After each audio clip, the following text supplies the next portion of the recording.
12시 많은 참여 바랍니다.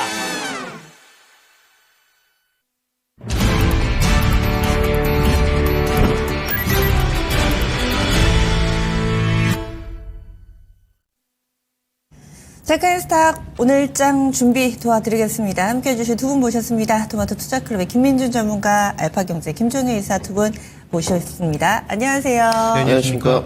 예, 이슈부터 들어가 보겠습니다. 지난 주말에도 트럼프 대통령은 상당히 좀 바빴습니다. 일본의 이시바 총리를 만나면서 여기서 또 여러 가지 이슈가 나오고 있는 상황인데요. 어떤 이야기들을 내놨는지 우리가 또 배울 점이 있다면은 이 부분도 좀 우리 증시 또 우리 산업을 위해서 뭔가 좀 접목해 봐야 될 부분도 있을 테고요. 그렇다면은 어떤 일정이었는지 어떤 얘기가 오갔는지 김민 전문가님 좀 알려주세요. 네, 요새 바쁜 것 같습니다. 트럼프 대통령요. 하루가 멀다 하고 정말 좀 왔다 갔다 하는 것 같은데요. 기존에 본인이 생각했던 어떤 경제 초석을 저는 다져간다 이렇게 좀 판단하고 있습니다. 이제 길들이기 전략이 좀 시작되었고, 이제 미국하고 일본하고 총리 부분이긴 합니다만은 이제 만나셨는데 사실상 굴욕 외교였다고 저는 좀 판단했거든요. 너무 보기 안 좋았다 이런 건 좀 그렇고, 일본 총리시니까. 근데 트럼프가 원하는 수준은 아니었던 것 같아요. 지금 형태를 보게 되면 캐나다 총리, 멕시코 대통령, EU 등등 일기 정권 때 트럼프의 색채가 있다 보니 조금은 저 자세로 이렇게 들어가는 모습이었는데 트럼프 대통령이 저 자세로 들어왔다고 해서 그걸 받아준다든지 이러한 모습이 지금 오히려 아니거든요. 그래서 상당히 셈법이 복잡해질 것 같은데 우선 트럼프 대통령이 미일 불균형을 지적했습니다. 당연한 수순인 것 같고 화답도 했어요. 일본 총리가. 그러면서 이제 1조 달러 추가 확대, 결국 이제 미국 투자 확대 소식을 좀 밝혔고, 트럼프 대통령도 이러한 것에 좀 화답을 하듯이 우선은 직접적인 추가 관세 언급은 없었습니다. 이 부분은 좀 좋게 보는 측면이죠. 이제 원하는 수준까지는 아니지만 괜찮구나 이런 뉘앙스를 좀 받았고요. 일본의 저 자세가 상당히 좀 마음에 들어하는 쪽. 뉴스에도 많이 나왔습니다만 선물 보따리다 이런 평까지 했지만 지금까지 행태를 봤을 때 과연 다른 국가들의 저 자세가 이번에 원하는 수준의 협상안이 나올 것인지에 대한 굉장히 좀 물음표가 달려있는 수준이고, 그리고 이제 가토 베센트 이 달러, 엔화 환율 변동에 관해서 좀 이야기가 있었던 부분인 것 같은데 대응 방안 정도를 마련하려고 하는 것 같아요. 우리가 작년에 NK 트레이드 때도 굉장히 급락하는 이런 사건들이 좀 있었고, 주관적인 평입니다만은 일본과 어떤 미국의 금리 통화 정책에 대한 셈법이 좀 있는 것으로 판단되고 있습니다.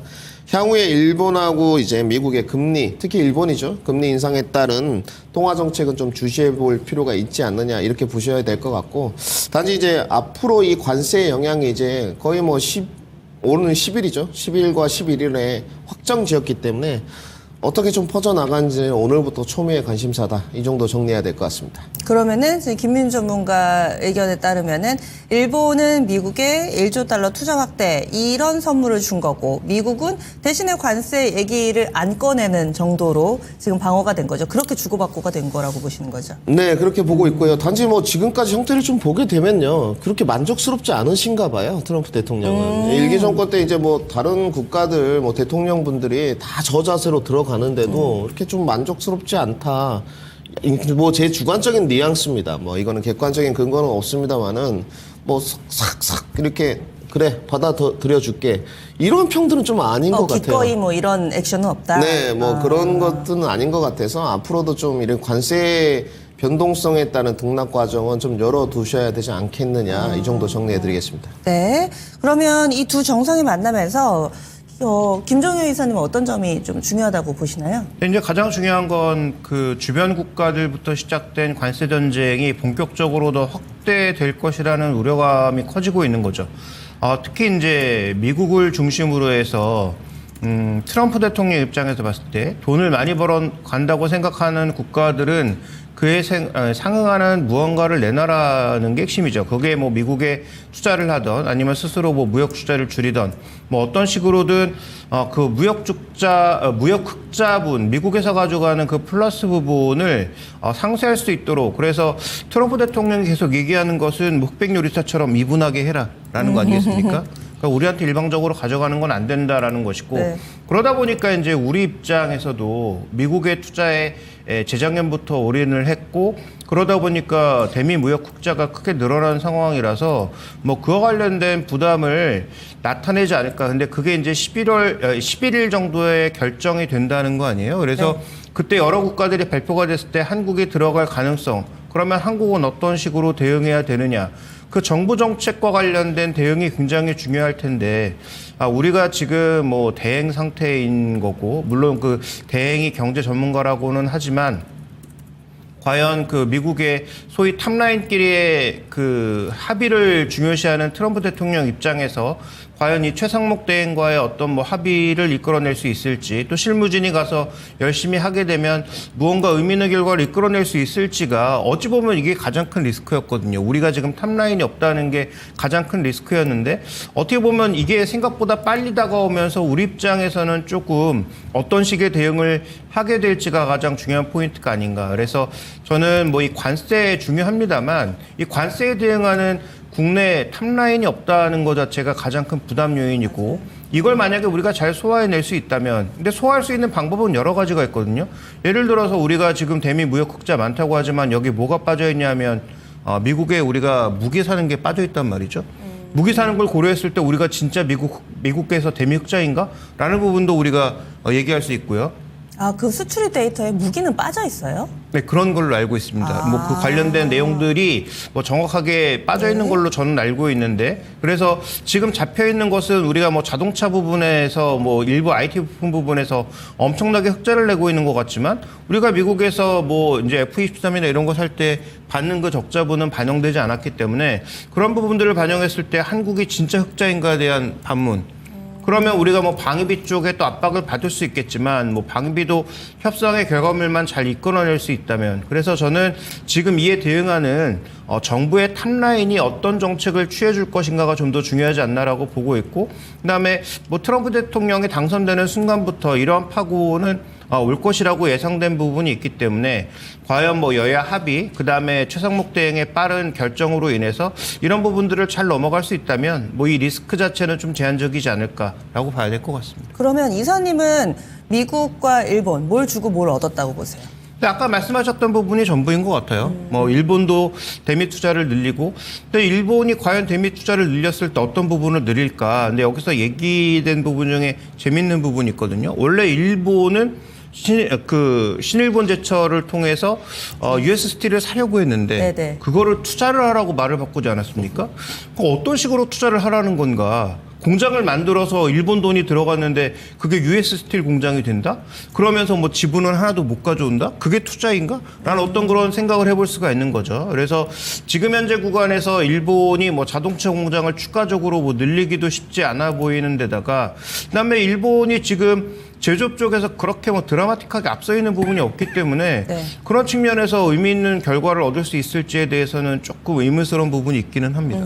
저도 이 얘기를 조금 더 이어가 봤으면 합니다. 일본 쪽에서 살짝은 좀 눈치를 보고 비율을 맞추는 것 같은 모습을 보이면서도 일단은 이 관세에 대해서 좀 차단벽을 잘 친, 이 방어를 잘 해준 그런 모습이고요. 거기에 하나 더 어찌 보면 요구 아닌 요구를 했던 것이 이 US 스틸 관련된 내용이 아닐까 싶습니다. 이 미국 뿐만 아니라 지금 전체적으로 이 철강 산업과 관련해서 초미의 관심이 모아지고 있는데, 일본 제철에서 US 스틸을 인수를 하려고 추진을 했었고요. 앞선 정부, 그러니까 바이든 대통령이 이와 관련해서 국가 공급망 위험을 이유로 해서 매각 불허를 발표를 했습니다.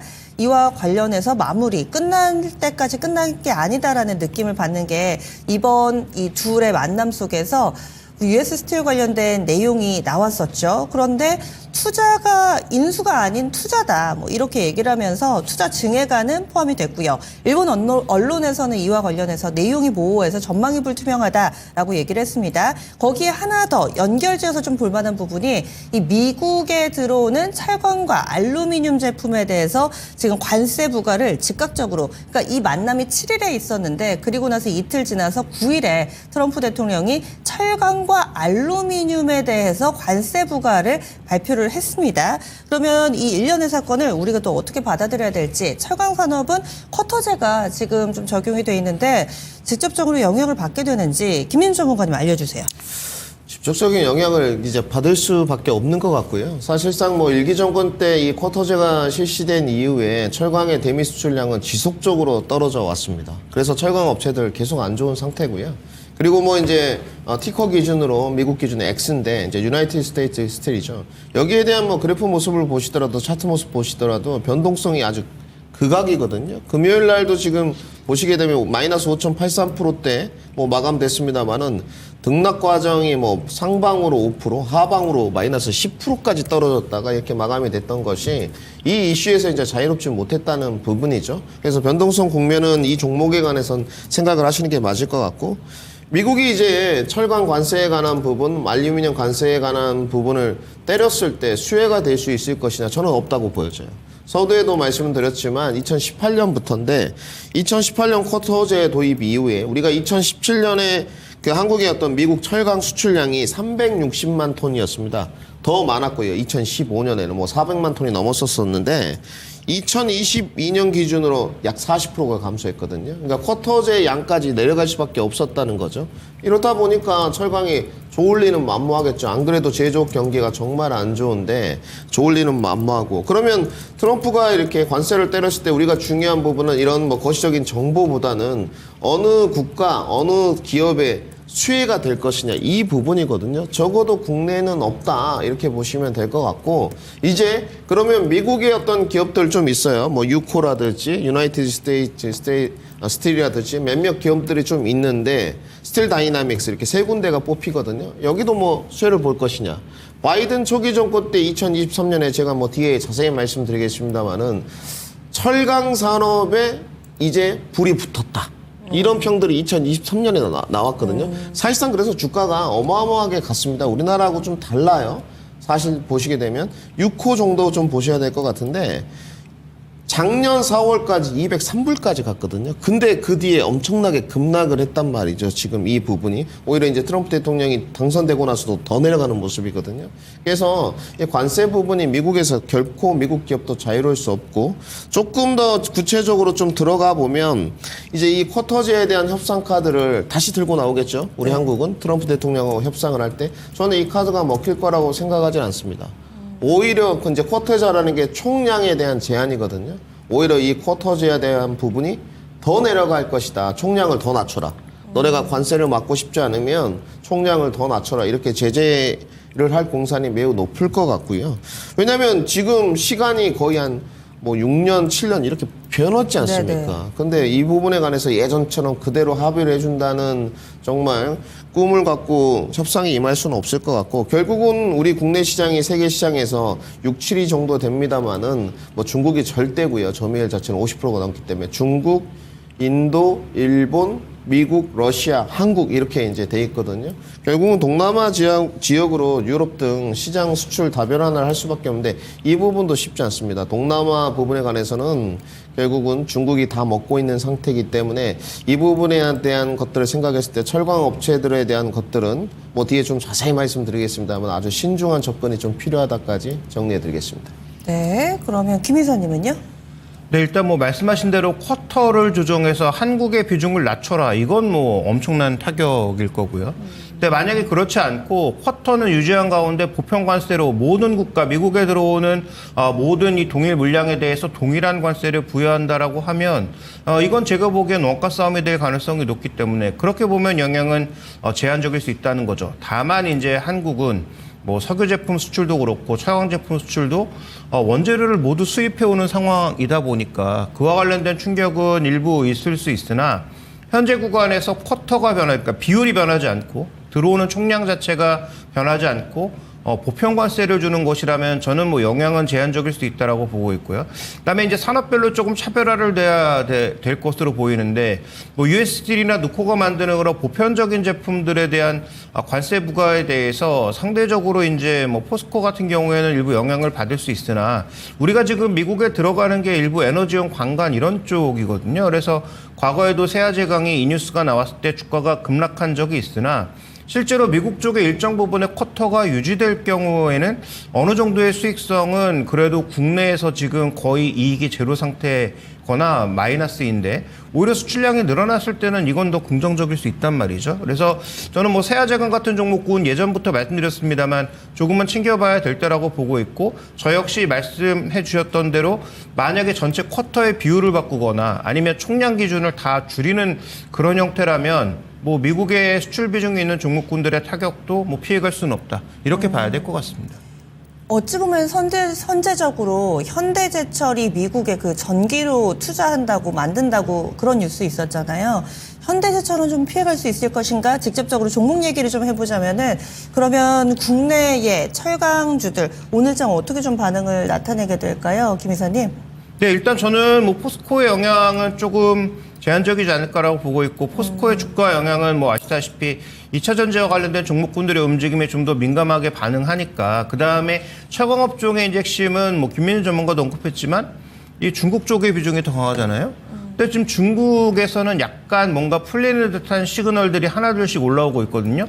예를 들어서 뭐 일선 도시를 중심으로 부동산 가격이 회복된다든지, 아니면 중국의 철강 내수 가격의 움직임이 뭐 일정 부분 물량 조절을 통해서 반등하는 모습, 뭐 반등의 폭이 워낙 작으니까 반등이라고 부르기도 좀 애매합니다만, 네. 어쨌든 하락은 추가적으로 하지 않는 모습을 보여주고 있기 때문에 뭐 그런 관점에서 본다면 영향은 제한적이지 않을까라고 보고 있고, 제한적이다. 다만 단순 관세냐 쿼터량의 조절이냐에 따라서 뭐 세아제강을 포함한 종목군들의 변동성 커질 수 있고요. 근데 현대제철은 아직까지도 뉴스 확정을 조금 못한 모습이잖아요. 그래서 현대제철은 아마 좀 뉴스가 확정이 되어야 관련된 이슈에서 자유로울 수 있다라는 건데, 근데 문제는 트럼프 대통령 정부의 그립이 앞에 2년이 강할 텐데, 그런데 앞에 2년 때문에 공장을 짓는다고 많은 돈을 투입을 했다가 2년 이후에 만약에 트럼프 정부가 그립을 잃으면 그렇죠. 미국에서 공장 지어서 미국에서 비싸게 원자재를 이 현대차로 공급하는 게 과연 좋은 일인가에 대해서는 또 의문이 생길 수 있거든요. 물론 뭐 트럼프 대통령 이후의 대통령도 동일한 어떤 정책을 취한다면 그 투자가 맞을 수도 있겠지만, 그래서 현대차 입장에서는 굉장히 고민스러운 부분이기 때문에 현대제철은 일단 뉴스가 확정되기 이전까지는 뭐 중립적 관점에서 봐야 되지 않을까, 이렇게 보고 있습니다. 네, 그럼 김윤 전문가님은 오늘 철강, 알루미늄 관련된 종목군들 어떨 거라고 보세요? 근데 뭐 저는 오늘 사실 뭐 빅데이터를 좀 준비해 왔는데요. 미국 주식부터 뭐 간단하게만 좀 언급드리고 빅데이터 시간에 국내 업체들은 좀 설명을 드리도록 하겠습니다. 우선 그 자료 준비된 그림을 간단하게만 좀 보시면, 하나투자증권 자료를 제가 캡처를 좀 해왔는데, 이 내용이 2023년 12월에 나왔던 겁니다.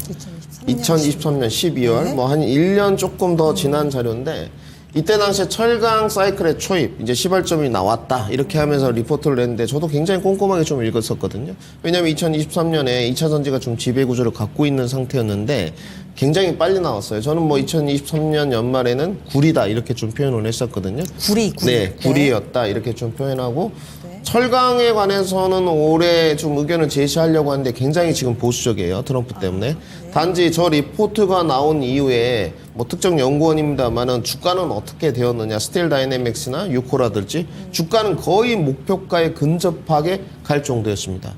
저때 당시에 DCF로 이제 추정 목표가를 제시를 했었는데 굉장히 합리적이었고요. 6호의 적정 주가를 224달러로 제시를 했는데 6호의 주가가 203불 언저리까지 갔거든요. 사실상 이렇게 국내 연구원이 미국 주식을 맞춘다는 게 쉽지가 않는데 불과 5개월 뒤에 203불까지 도달했었고, 그 다음에 지금 이 6호를 제외하고 아까 스틸 다이내믹스죠. 이 주가 같은 경우는 넘어갔어요, 목표가를.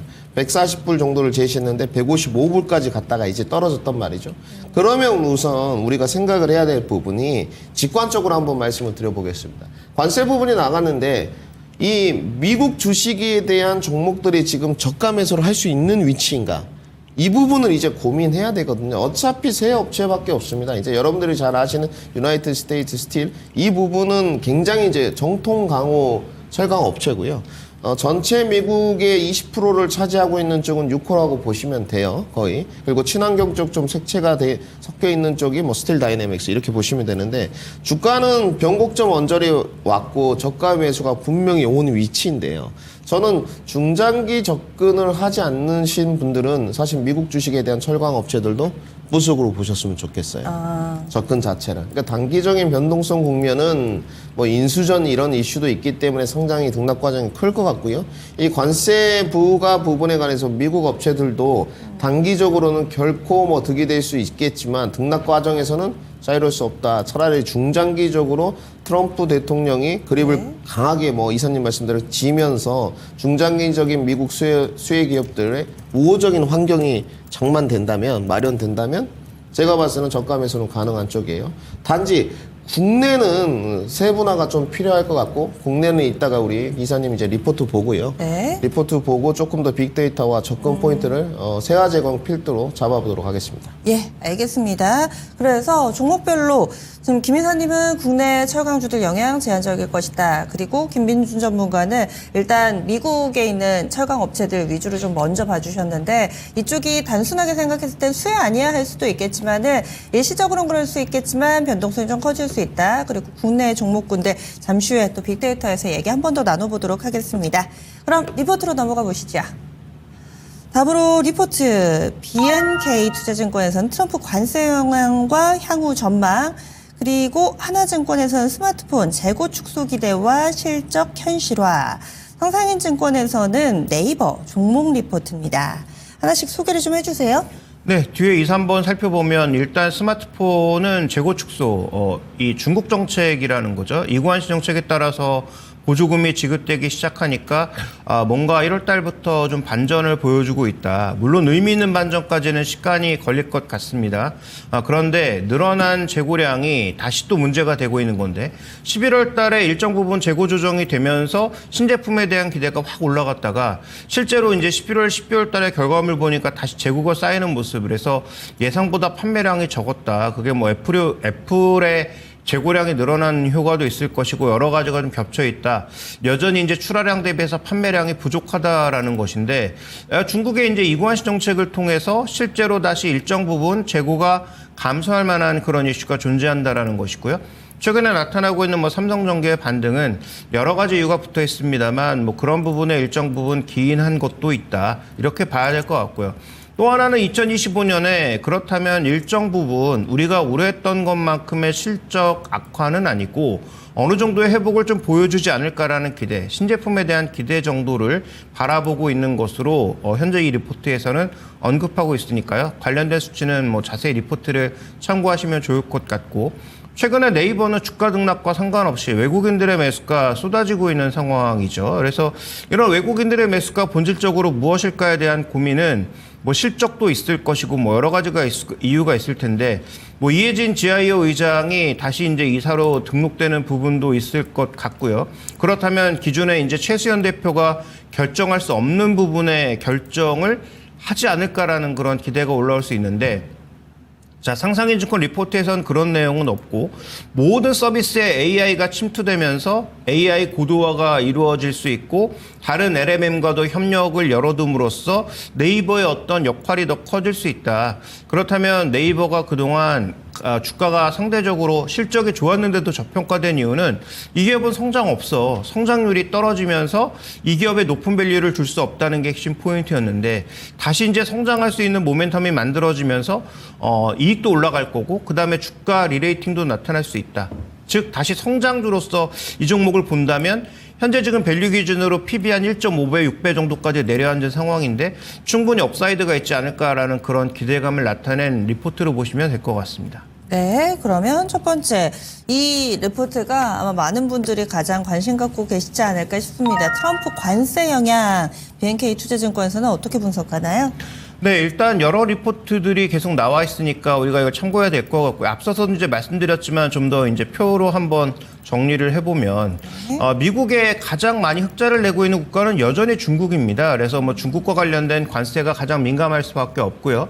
근데 이제 중국은 실제적으로 지금 디플레 상황이기 때문에 오히려 관세로 인해서 디플레를 극복할 수도 있다는 뭐 그런 얘기가 나와서 중국과 관련된 얘기는 일단 차치하고 그러면 소위 이제 미국과 친하게 지내는 그런 국가들을 살펴봤을 때 가장 비중이 큰 건 유럽이죠. 그래서 유럽의 대응이 어떻게 될지, 유럽이 강하게 중국처럼 치고받는 그런 상황으로 갈지는 조금 지켜볼 필요가 있겠고, 그 다음에 이제 멕시코, 베트남, 그다음에 우리나라 이런 데가 뭐가 문제냐면 급속도로 작년에 올라갔다는 거죠. 그러니까 작년에 대미 흑자가 굉장히 기하급수적으로 급등했던 국가들입니다. 그래서 멕시코, 베트남, 뭐 우리나라, 그다음에 뭐 캐나다는 큰 변화가 없었고요. 그래서 이 세 국가가 작년에 드라마틱하게 굉장히 올라갔기 때문에 트럼프 대통령 입장에서는 이런 국가들의 대거 급증에 대한 반대급부를 요구할 가능성이 있지 않을까. 그래서 12일 날 이런 국가들이 타겟이 되지 않을까라는 그런 부담감을 우리가 안을 수밖에 없는 거죠. 실제로 금액으로 보면 한국이 그렇게 큰 건 아니거든요. 네. 그런데 이렇게 급증했다라는 게 일단 문제일 텐데, 그런데 이제 다음 이제 준비된 그림 보시면, 자, 다음 그림에서 나타내는 것은 현재 우리가 한국에서 수입하는 게 엄청나게, 그러니까 미국이 한국에서 수입하는 게 엄청나게 늘었기 때문인데, 저게 무엇 때문일까를 우리 정부가 가서 설명하는 게 가장 핵심 포인트라는 거죠. 우리가 미국에 공장을 많이 지었기 때문에 거기에 부품을 공급하는 과정에서 우리나라 수출이 늘었다. 그러니까 우리가 지금 수출이 늘은 게 뭐 중국처럼 전혀 미국과 미국 경제에 연관이 없는 걸 그쪽으로 보낸 게 아니라 미국 사람들이 일하고 있는 공장에 한국 부품이 들어가면서 나타난 현상이다라는 거고요. 그 다음에 그 안에 부품 제공되는 이제 자동차 부품 같은 경우에는 실제로는 그 현지 공장에서 만들어지는 부분도 있지만 현지 공장에서 만들어지는 부품을 전부 현지에서 조달해서 만들 수는 없으니까 우리나라에서 원재료라든지 이런 것들을 좀 갖다가 만드는 그런 과정에서 한국의 이제 대미 무역 흑자가 늘었고, 그 다음에 한국의 그 미국의 대한 수입이 늘었다라고 볼 수 있는 상황인 거거든요. 그러니까 이걸 잘 설명할 수 있다면 아마 트럼프 정부 쪽에서 또 일정 부분에 조금 협의가 가능하지 않을까라고 보여지는 부분이라서 이런 부분들은 우리가 잘 살펴볼 필요가 있는 거고요. 그럼 업종별로 가장 여기서 리트머스 시험지가 되는 건 어디일까? 자동차라는 거죠. 지금 연도별로 살펴봤을 때 대미 수출이 급증하고 있는 대표 품목이 자동차잖아요. 그러니까 뭐 다른 여러 가지 제품들도 실제로 좀 늘고 있습니다만 자동차가 가장 드라마틱하게 이익도 늘었고 실질적으로 크게 늘고 있다는 거죠. 그래서 최근에 현대차와 관련된 수급을 살펴봤더니 여긴 또 주가의 등락과 상관없이 외국인들이 집중적으로 매일 팔고 있다는 거죠. 그러면 아마도 우리가 이제 관세 관련된 이슈에 대해서 뭐 미국의 공장도 있고 여러 가지 이슈 때문에 피해갈 수 있지 않을까라고 했지만 실제로 외국인들의 대응은 그렇지 않았다라는 것입니다. 그래서 여기 리포트에 나와 있는 내용은 아니지만 우리가 이제 하나의 리트머스 시험지를 본다면 현대차에 대한 외국인 매도가 어느 정도 강도로 계속 나타나는지가 제가 보기엔 결국 핵심이 아닌가라고 보여지고요. 그래서 그 여부에 따라서 관세에 대한 민감도를 우리가 판단해 볼 수 있기 때문에 예를 들어서 오늘 뭐 이번 주 내내 현대차에 대한 외국인 매물이 급증하는 모습을 지속적으로 보여준다면 그러면 적어도 관세에 대한 외국인들의 시각은 좀 차갑다라고 판단해 볼 수 있는 것이고, 만약에 현대차에 대해서 뭐 주가도 너무 많이 빠졌고 해당 이슈가 좀 너무 많이 주가에 반영된 것이다라고 판단한다면 수급적으로 변화가 있겠죠. 그러면 관세에 대한 민감도도 조금 줄어드는 것이 아닌가, 좀 이렇게 판단할 수 있을 것 같습니다. 오, 굉장히 좀 나침반을 구체적으로 주셔가지고 체크하는 데 도움이 좀 되실 것 같아요. 이 트럼프의 관세와 관련해서 외국인들의 수급, 그 센트에 미치는 영향을 보시려면 현대차의 외국인 수급을 보자. 이렇게 콕 집어서 김 이사님 이야기를 해주시는데 또 이 밖에 자세한 현재 데이터라든지 이런 부분들은 BNK 투자증권 트럼프 관세 영향과 향후 전망이라는 제목의 레포트 한 번 더 챙겨봐 주시면 되겠습니다. 다음 종목으로 넘어가 보겠습니다. 빅데이터입니다. 김인 전문가, 오늘의 빅데이터는 조금 전에 예고편을 주셨죠. 미국 기업 뉴코입니다. 이 미국의 철강사면 US 스틸이나 뭐 이런 업체들은 아는데 뉴코는 사실은 저는 조금 생소한데요. 소개부터 좀 해주실까요? 네, 미국의 뭐 이제 철강업체 3대 업체를 좀 뽑으라고 하면요. 티커 기준으로 이제 X 부분이 여러분들 잘 아시는 유나이티드 스테이트 스틸이고요. 그 다음에 이제 STLD, 이게 이제 스틸 다이내믹스. 그리고 이제 6호가 있는데요. 이제 정통 강호대 뭐 친환경이 좀 결합된 판트 이런 부분이라고 좀 보시면 될 것 같고요. 주가 차트 모습 보시고 뭐 미국보다는 국내가 아무래도 궁금하실 것 같은데 네. 이제 매주 월요일 날 미국 주식들을 좀 준비해 보려고 하거든요. 좀 다양성을 저희가 개장 방송 때 뭐 나타내야 되니까요. 단지 이제 기술적으로 좀 봤을 때 최근에 6호가 하방으로 여러분들 112불까지 찍었습니다. 상당히 급락했고 아까 뭐 하나증권의 연구원이 이제 간단한 내용 캡처해서 좀 보여드렸는데 거의 뭐 저는 맞췄다고 보고요. 그 연구원이 사실상 2023년 12월에 그 누구도 철강을 추천하지 않았거든요. 근데 이 연구원만 6호하고 딱 지금 스틸 다이내믹스를 추천해가지고 거의 근사치의 목표가가 갔어요. 그런데 112불, 이제 반토막이 났단 말이죠. 여기서 이제 기술적으로 대량 거래량이 동반된 흔적이 있느냐. 이 부분이 이제 저점 하방 경직성을 확보했다는 하나의 징후로 이제 볼 수 있는데 적어도 6호는 그러한 흔적이 나왔다는 거죠. 이제 이렇게 봤을 때 결국은 아무 이유 없이 이제 대량 거래량이 동반되면서 나왔겠느냐. 이렇게 보여지진 않고요. 결국 이제 트럼프가 미국의 철강 업체들을 위한 관세를 때릴 것이다. 이러한 부분에 일정 부분 선반영되었다고 봐요. 연초에. 그러면서 사실 뭐 주가는 135불까지 올랐기 때문에 약 20% 정도 올라갔습니다. 사실. 그럼 앞으로 추가적인 동력이 남아있느냐. 추가적인 업사이드는 남아있다고 봐요. 단지 이 부분이 변곡점이 뭐 145불이라든지 155불을 넘어서 강하게 추진력을 가질 것이냐. 미국 시장에 관해서도 이제 매그니피션트 7에 뭐 제외하고도 저가에서 좀 사실 수 있는 이런 철강업체들 관심 가지는 분들이 많거든요. 지금 화면에 숫자가 잘 안 보이실 텐데 이 지난주 후반 종가가 6호가 130달러입니다. 그래서 네, 그렇습니다. 150달러 얘기해 주시고 계시거든요. 네. 130불 정도인데 제가 봤을 때는 추가적으로 한 150불 언저리까지는 상승 동력이 남아 있습니다. 그래도 업사이드가 여러분들 크지 않아요. 사실 뭐 미국 주식을 생각했을 때 15% 정도이기 때문에 우리는 사실 이 부분도 궁금합니다만은 이렇게 됐을 때 국내 주식 중에 이제 갈 수 있을 것이냐 좀 정리를 해드리겠습니다. 우리 이제 김종희 이사님이 세아 그룹주 많이 이야기하지 않습니까? 사실상 그런데 이 부분에 관해서도 최근에 거래량이 좀 동반되면서 나왔던 일반 관광 쪽으로 하고 있는 세아제강 이런 부분 말고는 사실상 저는 별 큰 수혜는 못 볼 것이라고 보고 있어요. 여기는 이제 일반 관광이나 뭐 구조물, 건설, 조선 이런 쪽에 이제 여러분들 이 지금 세아제강이 하는 게 철강 파이프라고 보시면 돼요. 쉽게. 강간 부분은 철강 파이프 부분이다 이렇게 보시면 되는데 이 기업 말고는 사실상 나머지 뭐 세아 베스트나 이런 쪽은 이제 특수강 쪽을 하는 쪽이에요. 그래서 좀 제한적이고 그리고 이제 동국제강하고 현대제철이 남아 있어요. 여기가 이제 도금강판, 컬러강판 쉽게 말씀드려서 이제 열연강판에서 도금을 해가지고 조금 더 좋은 질 제품을 만들어서 뭐 냉장고라든지 자동차라든지 이렇게 이제 강판 쪽으로 가는데 경기가 안 좋다 보니까 좋을 수가 없죠. 예전에 이제 이름이 바뀌었습니다만은 포스코 강판, 포스코 스틸리온이죠. 이런 데도 올해 지금 매출액이 떨어지는 걸로 돼 있어요. 결국 이제 경기가 좋아질 거라는데 조금 더 우위를 둔다면 왜 제가 이 종목을 말씀드리냐면 지금 포스코 스틸리온 같은 경우도 작년 9월에 대량 거래량이 만들어진 흔적이 있거든요. 그래서 주가가 이제 속절없이 떨어진 거예요. 여기서 이제 기술적인 반등과 경기가 좀 좋아지면서 열연강판, 컬러강판 이런 부분들이 잘 나가면서 주가가 리바운드 정도 나올 수 있지 않겠느냐 이런 생각이 드실 텐데 실상은 어렵다. 이렇게 좀 말씀드려야 될 것 같고 펀더멘탈 쪽은 기술적 대응을 하시는 거는 무방하지만 펀더멘탈적인 내용이 좋지 않기 때문에 오히려 지금 공략을 해야 될 부분은 아까 이사님 말씀하셨던 세아제강 이야기를 하셨잖아요. 그 부분이 맞고요.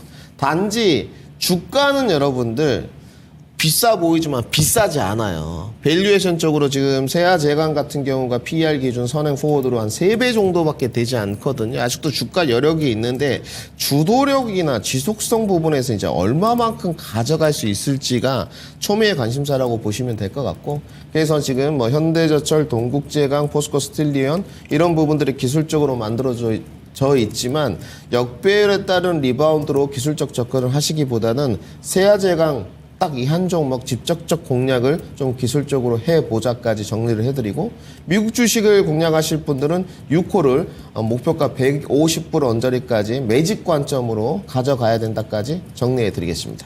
네, 알겠습니다. 이렇게 해서 체크인스탁 마무리 짓겠습니다.